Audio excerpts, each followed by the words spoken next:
with the gratitude, I feel like you're giving people confidence. Like you're talking about confidence. How do we gain some self-confidence?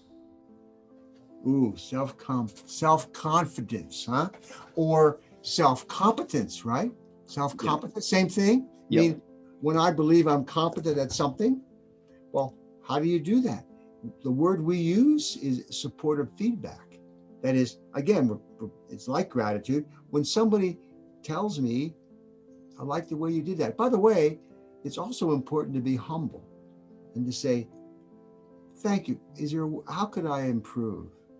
What could I have done to be any better? So let's say this to ourselves: I can always do better. Everybody can improve. I do a lot of editing of student papers, and I write all over the papers and so forth. And I'm hoping that they can see that this is just improvement.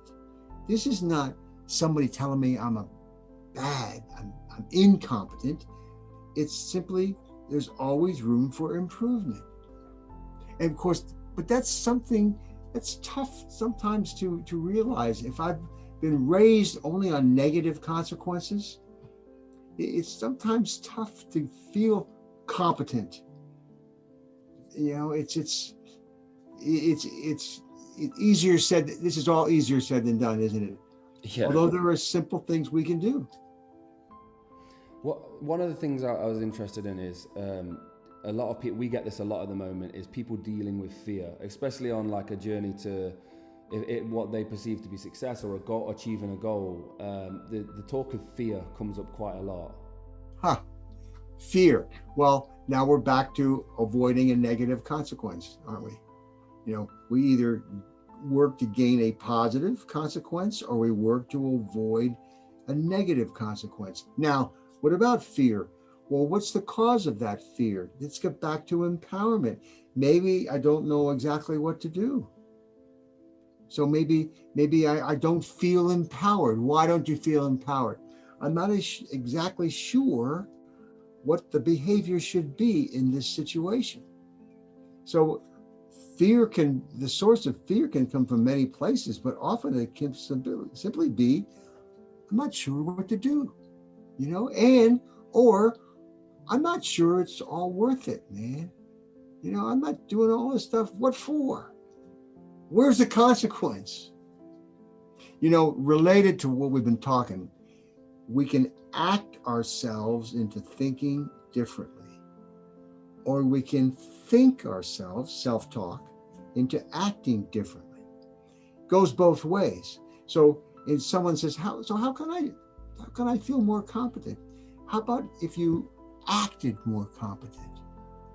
How about if you just took on an air of confidence, but again, humility too. I have to be open for feedback to improve. And when someone gives you feedback, you have to have the integrity to adjust. How about this? We also have to have the courage to give feedback. I said I worked in the safety world. We started something called behavior-based safety, and it's really a worldwide phenomenon. Simple thing. Workers on the job come up with a checklist of what is safe and what's not safe. Now, OSHA didn't do that. I mean, the safety professional didn't come up with that list. The workers came up with that list. What is safe and what's at risk? And then they developed this list, and then they watch each other one-on-one, peer-to-peer observation. They got the checklist and they check safe, because they have listed how you're lifting, where are you standing, what are you wearing? And then here's the big one. Then you have to give them feedback. And many companies avoid that part because that's easier said than done. But now we're talking about communication. Now we're talking about feedback.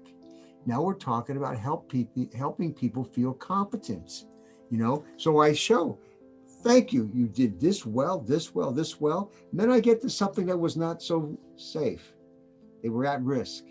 How do I deal with that? How do I give them corrective feedback? Well, we have to be, and here's the technical word, humanistic. We can't just say, hey, you did that wrong. That's wrong. That's a turnoff.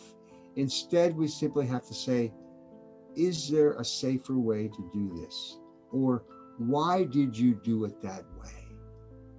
Again, learning how to communicate with people can help them accept your feedback and then do better next time. One of the last things I was going to ask you about is with you doing lectures and working with so many students over the years, of how to deal with that overwhelming feeling. And I think a lot of what you're saying is it's coming down to being a part of a community and being involved in that way. And by the way, you say overwhelming. Let's understand the difference between stress and distress. You know, having a lot to do, stress. When someone says they're stressed, I say good. Good simply means I've got things to do. This program where you were stressed, we had a process to do, but you weren't overwhelmed. The negative word is distress. The difference between stress and distress is the perception of control. I'm in control. I'm motivated. By the way, the best way to get unmotivated or to start procrastinating, a word we talked earlier, is to feel that I'm not in control.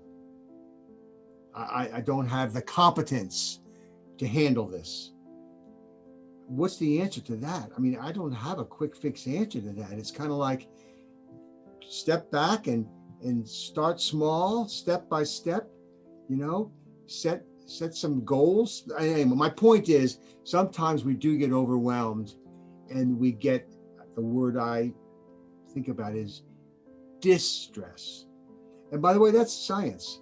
Psychologists have demonstrated that distress has the negative connotation, the negative repercussions. But stress simply means I'm motivated. I got things to do, man.